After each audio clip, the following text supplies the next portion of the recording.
प्यारे प्यारे दोस्तों, नमस्कार। स्वागत है आप सभी का मेरे YouTube चैनल में। और आज हम लोग NCERT क्लास 9 चैप्टर 3 को पढ़ेंगे और ये हिंदी सब्जेक्ट है हमारा, जिसका बुक जो है हमारा कृतिका है। चैप्टर 3 का नेम है रीढ़ की हड्डी। इसको लिखा है जगदीश चंद्र माथुर जी ने। मामूली तरह से सजा हुआ एक कमरा। अंदर के दरवाजे से आते हुए जिन महाशय की पीठ नजर आ रही है वे अधेड़ उम्र के मालूम होते हैं। एक तख्त को पकड़े हुए पीछे की ओर चलते चलते कमरे में आते हैं। तख्त का दूसरा सिरा उनके नौकर ने पकड़ रखा है।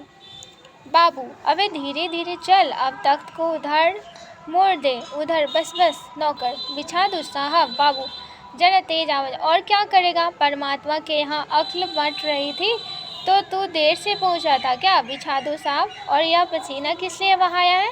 नौकर, तख्त बिछाता है बाबू, हंसता क्यों है? अबे हमने भी जवानी में कसरतें की है, कलसों से नहाता था लोटों की तरह। यह तख्त क्या चीज़ है, उसे सीधा कर यूँ, हाँ बस। और सुन, बहू जी से दरी मांग ला उसके ऊपर बिछाने के लिए। चद्दर भी कल जो धोबी के यहाँ से आई है वही। नौकर जाता है। बाबू साहब इस बीच में मेज पोस्ट ठीक करते हैं, एक झाड़न से गुलदस्ते को साफ करते हैं, कुर्सियों पर भी 2-4 हाथ लगाते हैं। सहसा घर की मालकिन प्रेमा आती है। गंदुम्बी रंग, छोटा कद, चेहरे और आवाज़ से जाहिर होता है कि किसी काम में बहुत व्यस्त है। उनके पीछे पीछे भीगी बिल्ली की तरह नौकर आ रहा है, खाली हाथ। बाबू साहब दोनों तरफ देखने लगते हैं। प्रेमा, मैं कहती हूँ तुम्हें इस वक्त धोती की क्या ज़रूरत पड़ गई? एक तो वैसे ही जल्दी जल्दी में। रामस्वरूप, धोती? प्रेमा, हाँ, अभी तो बदल कर आए हो और फिर न जाने किस लिए। रामस्वरूप, लेकिन तुमसे धोती मांगी किसने? प्रेमा, यही तो कह रहा था रतन। रामस्वरूप, क्यों बे रतन, तेरे कानों में डांट लगी है क्या? मैंने कहा था धोबी के यहाँ से जो चद्दर आई है उसे मांग ला। अब तेरे लिए दूसरा दिमाग कहाँ से लाऊं, उल्लू कहीं का। प्रेमा, अच्छा जा, पूजा वाली कोठरी में लकड़ी के बक्स के ऊपर धुले हुए कपड़े रखे हैं ना, उन्हीं में से एक चद्दर उठा ला। रतन, और तरी यही तो रखी है कोने में, वो पड़ी तो है। रामचंद्र तरी उठाते हुए, और बीवी जी के कमरे में से हारमोनियम उठा ला और सितार भी, जल्दी आ। रतन जाता है। पति पत्नी तख्त पर दरी बिछाते हैं। प्रेमा, लेकिन वह तुम्हारी लाडली बेटी तो मुँह फुलाए पड़ी है। मुँह फुलाए? और तुम उसकी माँ किस मर्ज की दवा हो? जैसे तैसे करके तो वो लोग पकड़ में आए हैं। अब तुम्हारी बेवकूफ़ी से सारी मेहनत बेकार जाए तो मुझे दोष मत देना। प्रेमा, तो मैं ही क्या करूँ, सारे जतन करके तो हार गई। तुम्ही ने उसे पढ़ा लिखा कर इतना सिर चढ़ा रखा है। मेरी समझ में तो ये पढ़ाई लिखाई के जंजाल आते नहीं। अपना ज़माना अच्छा था, आई पढ़ ली, गिनती सीख ली, और बहुत हुआ तो स्त्री सुबोधनी पढ़ ली थी। सच पूछो तो स्त्री सुबोधनी में ऐसी ऐसी बातें लिखी है, ऐसी बातें कि क्या तुम्हारी BA MA की पढ़ाई होगी? और आजकल के तो लक्षण भी अनोखे हैं। रामस्वरूप, ग्रामोफोन बाजा होता है ना। प्रेमा, क्यों? रामस्वरूप, 2 तरह का होता है, एक तो आदमी का बनाया हुआ, उसे एक बार चलाकर जब चाहे तब रोक लो, और दूसरा परमात्मा का बनाया हुआ रिकॉर्ड, एक बार चढ़ा तो रुकने का नाम नहीं। प्रेमा, हटो भी, तुम्हें ठठोली ही सूझती रहती है। यह तो होता नहीं कि उस अपनी उमा को राह पर लाते। अब देर ही कितनी रही है उन लोगों के आने में। रामचंद्र, तो हुआ क्या? प्रेमा, तुमने तो कहा था कि जरा ठीक ठाक करके नीचे लाना। आजकल तो लड़की कितनी ही सुंदर हो, बिना टिम टाम के भला कौन पूछता है। इसी मारे मैंने तो पाउडर वाउडर उसके सामने रखा था, पर उसे तो इन चीज़ों से ना जाने किस जन्म की नफरत है। मेरा कहना था कि आंचल में मुँह लपेट लेट आए गई। भाई मैं बाज आई तुम्हारे इस लड़के से। रामचंद्र, न जाने कैसा इसका दिमाग है, वरना आजकल की लड़कियों के सहारे तो पाउडर का कारोबार चलता है। प्रेमा, अरे मैंने तो पहले ही कहा था, इंट्रेंस ही पास करा देते, लड़की अपने हाथ रहती और इतनी परेशानी न उठानी पड़ती। पर तुम तो। रामचंद्र, बात कर, चुप रहो, चुप। दरवाजे में झाँकते हो, तुम्हें कतई अपनी जबान पर काबू नहीं है। कल ही क्या बता दिया था कि उन सब लोगों के सामने जिक्र और ढंग से होगा, मगर तुम तो अभी से सब कुछ उगल उगले देती हो, उनके आने तक तो न जाने क्या हाल करोगी प्रेमा। अच्छा बाबा, मैं ना बोलूँगी, जैसे तुम्हारी मर्जी हो करना, बस मुझे तो मेरा काम बता दो। रामचंद्र, तो उमा को जैसे हो तैयार कर लो, न सही पाउडर वैसे कौन बुरी है, पान लेकर भेज देना उसे, और नाश्ता तो तैयार है ना। रतन का आना आ गया। रतन, इधर ला इधर, बाजा नीचे रख दे, चद्दर खोल, पकड़ तो जरा उधर से। प्रेमा, नाश्ता तो तैयार है, मिठाई तो वे लोग ज़्यादा खाएंगे नहीं, कुछ नमकीन चीज़ें बना दी है, फल रखे ही है ही, चाय तैयार है और टोस्ट भी, मगर हाँ, मक्खन तो आया ही नहीं। रामस्वरूप, क्या कहा, मक्खन नहीं आया? तुम्हें भी किस वक्त याद आई है? जानती हो कि मक्खन वाले की दुकान दूर है, पर तुम्हें तो ठीक वक्त पर कोई बात सूझती नहीं। अब बताओ, रतन मक्खन लाए कि यहाँ कहाँ काम करे? दफ्तर के चपरासी से कहा था आने के लिए, सो नखरे के मारे। प्रेमा, यहाँ का काम कौन चाहता है, कमरा तो सब ठीक ठाक है ही, बाजा सितार आए गया, नाश्ता यहाँ बराबर वाले कमरे में ट्रे में रखा हुआ है, सो तुम्हें पकड़ा दूंगी, एक आध चीज़ खुद ले आना, इतनी देर में रतन मक्खन ले ही आएगा, 2 आदमी ही तो है। रामचंद्र, हाँ, एक तो बाबू गोपाल प्रसाद और दूसरा खुद लड़का है। देखो, उमा से कह देना कि जरा करीने से आए, ये लोग जरा ऐसे ही हैं, गुस्सा तो मुझे बहुत आता है इनके दकियानूसी ख्यालों पर। खुद पढ़े लिखे हैं, वकील हैं, सभा सोसाइटी में जाते हैं, मगर लड़की चाहते हैं ऐसे कि ज़्यादा पढ़ी लिखी ना हो। प्रेम, और लड़का? रामस्वरूप, बताया तो था तुम्हें, बाप शेर है तो लड़का सवा शेर, बीएससी के बाद लखनऊ में ही तो पढ़ता है, मेडिकल कॉलेज में। कहता है कि शादी का सवाल दूसरा है, तालीम का दूसरा। क्या करूं, मजबूरी है, मतलब अपना है, वरना इन लड़कों और इनके बापों को ऐसी कोरी कोरी सुनाता कि ये भी। रतन, जो अब तक दरवाजे के पास चुपचाप खड़ा हुआ था, जल्दी जल्दी, बाबूजी। रामस्वरूप, क्या है रतन, कोई आते हैं? रामस्वरूप दरवाजे से बाहर झांककर जल्दी मुंह अंदर करते हुए, अरे ए प्रेमा, वे अभी आ गए। नौकर पर नज़र पड़ते ही, अरे तू यहीं खड़ा है बेवकूफ़, गया नहीं मक्खन लाने? सब चौपट कर दिया। आवे, उधर से नहीं, अंदर के दरवाजे से जा। नौकर अंदर आता है, और तुम जल्दी करो प्रेमा, उमा को समझा देना, थोड़ा सा गा देगी। प्रेमा जल्दी से अंदर की तरफ आती है, उसकी धोती जमीन पर रखे हुए बाजे से अटक जाती है। प्रेमा, ओह, यह बाजा वह नीचे ही रखा गया है, कमबख्त। रामस्वरूप, तुम जाओ, मैं रख देता हूँ जल्दी। प्रेमा जाती है, बाबू रामस्वरूप बाजा उठाकर रखते हैं, किवाड़ों पर दस्तक। रामस्वरूप, हाँ, आइए, हाँ। बाबू गोपाल दास और उनके लड़के शंकर का आना। आंखों से लोक चतुराई टपकती है, आवाज़ से मालूम होता है कि काफ़ी अनुभवी और फितरती महाशय है। उनका लड़का कुछ खीस निपोड़ने वाले नौजवानों में से है, आवाज़ पतली है और खिसियाहट भरी, झुकी कमर इनकी खासियत है। रामस्वरूप अपने दोनों हाथ मलते हुए, हाँ, इधर तशरीफ़ लाइए, इधर। बाबू गोपाल प्रसाद बैठते हैं, मगर बेंत गिर पड़ता है। रामस्वरूप, यह बेंत लाइए, मुझे दीजिए, कोने में रख देते हैं। सब बैठते हैं। हाँ, मकान ढूंढने में तकलीफ तो नहीं हुई? गोपाल प्रसाद खंखार कर, नहीं, तांगे वाला जानता था, और फिर हमें तो यहाँ आना ही था, रास्ता मिलता कैसे नहीं? रामचंद्र, हाँ, यह तो आपकी बड़ी मेहरबानी है, मैंने आपको तकलीफ तो दी? गोपाल प्रसाद, अरे नहीं साहब, जैसा मेरा काम वैसा आपका काम, आखिर लड़के की शादी तो करनी ही है, बल्कि यूँ कहिए कि मैंने आपके लिए खासी परेशानी कर दी। रामचंद्र, हाँ, यह लीजिए, आप तो मुझे कांटों में घसीटने लगे, हम तो आपके सेवक हैं। हाँ। थोड़ी देर बाद लड़के की ओर मुखातिब होकर, और कहिए शंकर बाबू, कितने दिनों की छुट्टियां हैं? शंकर जी, कॉलेज की तो छुट्टियां नहीं हैं, वीकेंड में चला आया था। रामस्वरूप, आपके कोर्स ख़त्म होने में तो अब साल भर रहा होगा। शंकर जी, यही कोई 1-2 साल। रामस्वरूप, 1-2 साल? शंकर, हाँ जी, 1 साल का मार्जिन रखता हूँ। गोपाल प्रसाद, बात यह है साहब कि यह शंकर 1 साल बीमार हो गया था। क्या बताएं, इन लोगों को इसी उम्र में सारी बीमारियां सताती है। एक हमारा ज़माना था कि स्कूल से आकर दर्जनों कचौड़ियाँ उड़ा जाते थे, मगर फिर जो खाना खाते बैठते तो वैसे की वैसी ही भूख। रामस्वरूप, कचौड़ियाँ भी तो उस ज़माने में पैसे की 2 आती थी। गोपाल प्रसाद, जनाब, यह हाल था कि 4 पैसे में ढेर सी बालाई आती थी, और अकेले 2 आने की हजम करने की ताकत थी, अकेले। और अब तो बहुतेरे खेल वगैरह भी होते हैं स्कूल में। तब न कोई वॉलीबॉल जानता था, न टेनिस, न बैडमिंटन, बस कभी हॉकी या क्रिकेट कुछ लोग खेला करते थे, मगर मजाल की कोई कह जाए कि लड़का कमज़ोर है। शंकर और रामस्वरूप खींचे निपोरते हैं।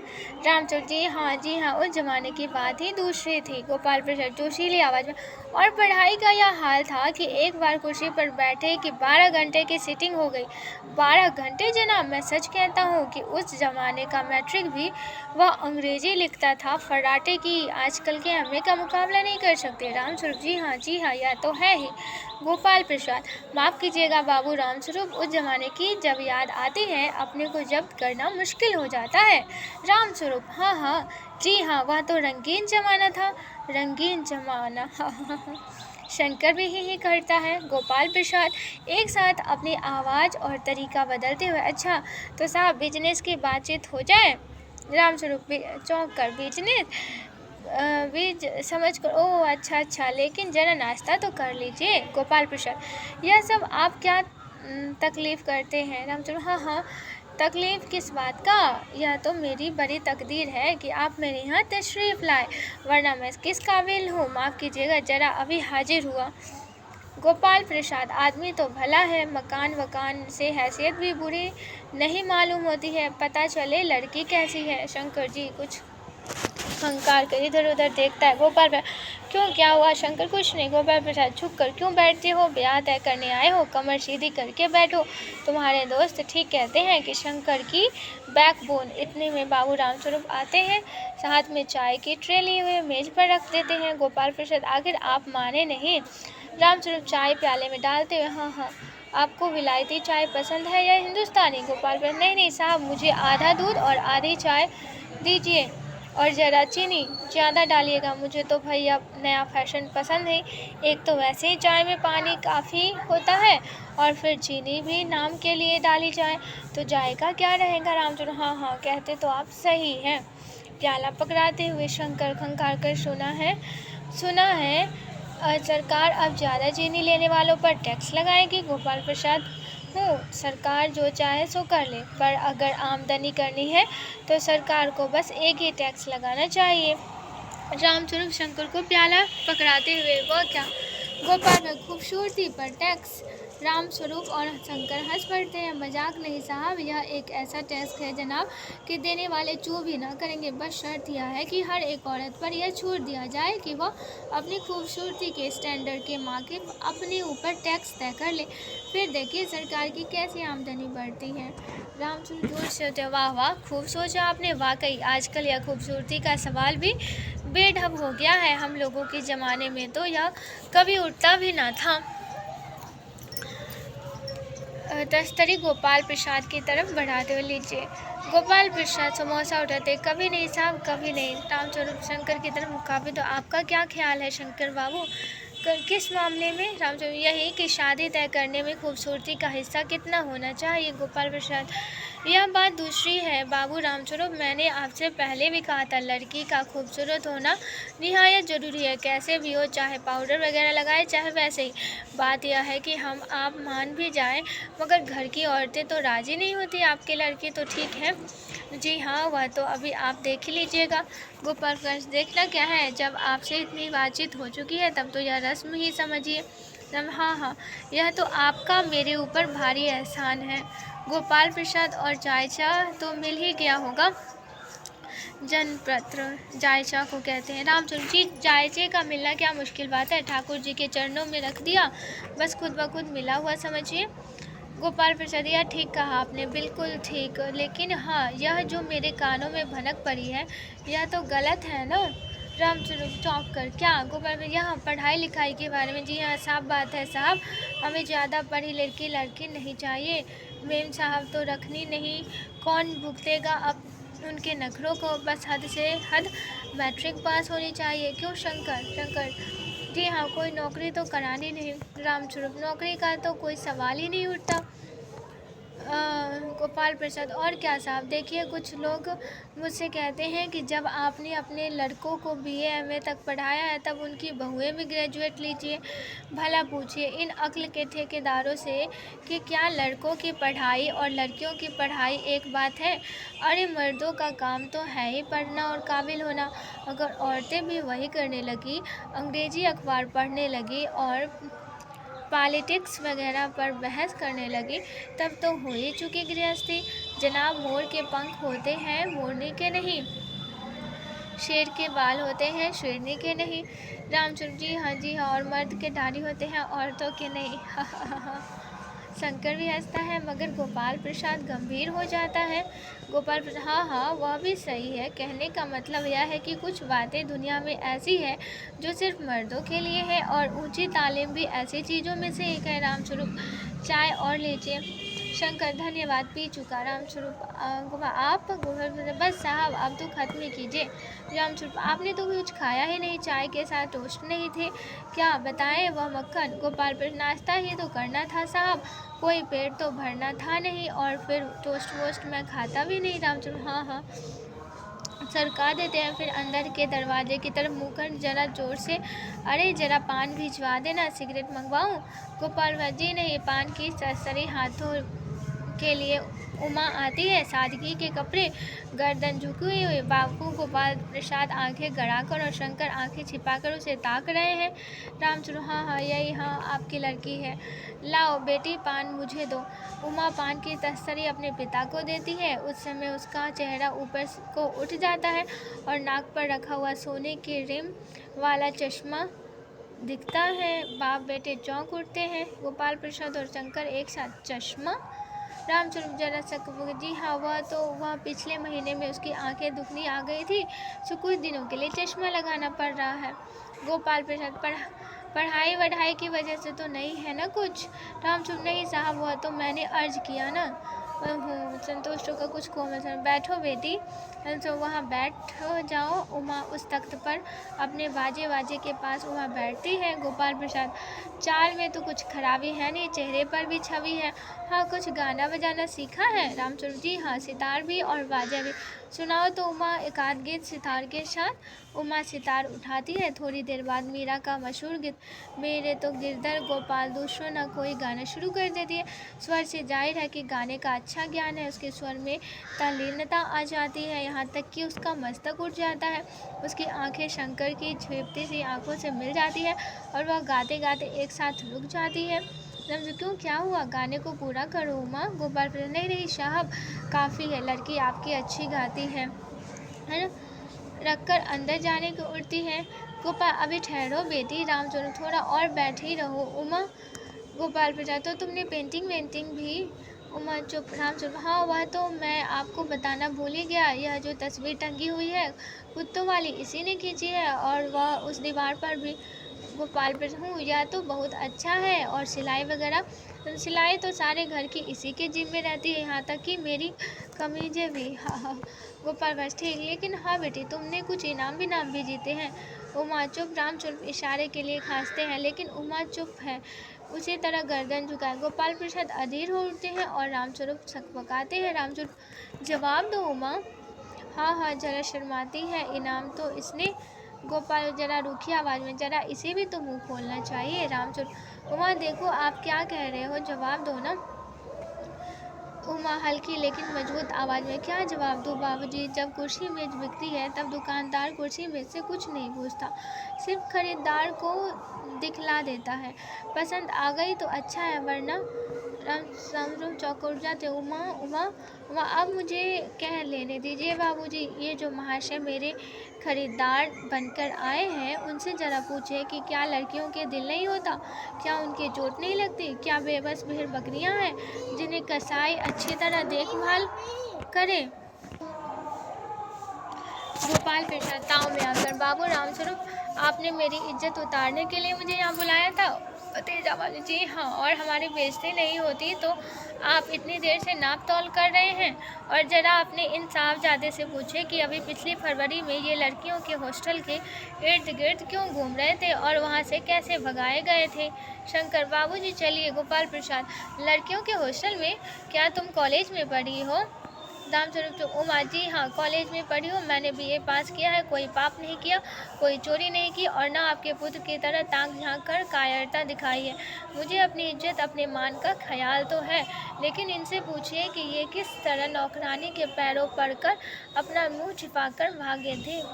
रामस्वरूप उमा गोपाल पर खड़े होकर गुस्से में बस हो चुका। बाबू रामस्वरूप, आपने मेरे साथ दगा किया। आपकी लड़की बीए पास है और आपने मुझसे कहा था कि सिर्फ मैट्रिक तक पढ़ी है। लाइए, मेरी छड़ी कहाँ है? मैं चलता हूँ। वेद ढूंढकर उठाते हैं। बीए पास, उफ़, गजब हो जाता है। झूठ का भी कुछ ठिकाना है। आओ बेटे, चलो। दरवाजे की ओर बढ़ते हुए उमा, जी हाँ, जाइए, ज़रूर चले जाइए, लेकिन घर जाकर ज़रा यह पता लगाइए कि आपके लाडले बेटे के रीढ़ की हड्डी भी है या नहीं, यानी बैकबोन। बाबू गोपाल प्रसाद के चेहरे पर बेबसी का गुस्सा है और उनके लड़के को रुलासापन। दोनों बाहर चले जाते हैं। बाबू रामस्वरूप कुर्सी पर धम से बैठ जाते हैं। उमा सहसा चुप हो जाती है। प्रेमा का घबराहट की हालत में आना। उमा रो रही है। यह सुनकर रामस्वरूप खड़े होते हैं। रतन आता है। रतन, बाबूजी, मक्खन, सब रतन की तरफ देखते हैं और पर्दा गिरता है। अब यहाँ पे प्रश्न अभ्यास दिया गया है। देखिए, प्रश्न अभ्यास में पहला प्रश्न है, रामस्वरूप और गोपाल प्रसाद बात बात पर एक हमारा जमाना था कहकर अपने समय की तुलना वर्तमान समय से करते हैं। इस प्रकार की तुलना करना कहाँ तक तर्क संगत है? प्रश्न नंबर 2 है, रामस्वरूप का अपनी बेटी को उच्च शिक्षा दिलवाना और विवाह के लिए छिपाना, यह विरोधाभास उनकी किस विवशता को उजागर करता है? प्रश्न नंबर 3 है, अपनी बेटी का रिश्ता तय करने के लिए रामस्वरूप उमा से जिस प्रकार के व्यवहार की उपेक्षा कर रहे हैं वह उचित क्यों नहीं है? प्रश्न नंबर 4 है, गोपाल प्रसाद विवाह को बिजनेस मानते हैं और रामस्वरूप अपनी बेटी की उच्च शिक्षा छिपाते हैं। क्या आप मानते हैं कि दोनों ही समान रूप से अपराधी हैं? अपने विचार लिखें। प्रश्न नंबर 5 है, आपके लाडले बेटे की रीढ़ की हड्डी भी है या नहीं? उमा इस कथन के माध्यम से शंकर की किन कमियों की ओर संकेत करना चाहती है? प्रश्न नंबर 6 है, शंकर जैसे लड़के या उमा जैसी लड़की समाज को कैसे व्यक्तित्व की जरूरत है? तर्क सहित उत्तर दीजिए। प्रश्न नंबर 7 है, रीढ़ की हड्डी शीर्षक की सार्थकता स्पष्ट कीजिए। प्रश्न नंबर 8 है, कथा वस्तु के आधार पर आप किसे एकांकी का मुख्य पात्र मानते हैं और क्यों? प्रश्न नंबर 9 है, एकांकी के आधार पर रामस्वरूप और गोपाल प्रसाद की चारित्रिक विशेषताएं बताइए। प्रश्न नंबर 10 है, इस एकांकी का क्या उद्देश्य है? लिखिए। प्रश्न नंबर 11 है, समाज में महिलाओं को उचित गरिमा दिलाने हेतु आप कौन कौन से प्रयास कर सकते हैं? तो ये लेक्चर सुनने के लिए आप सभी का बहुत बहुत धन्यवाद। और अगर पसंद आया हो तो लाइक, शेयर और सब्सक्राइब ज़रूर कर दीजिएगा।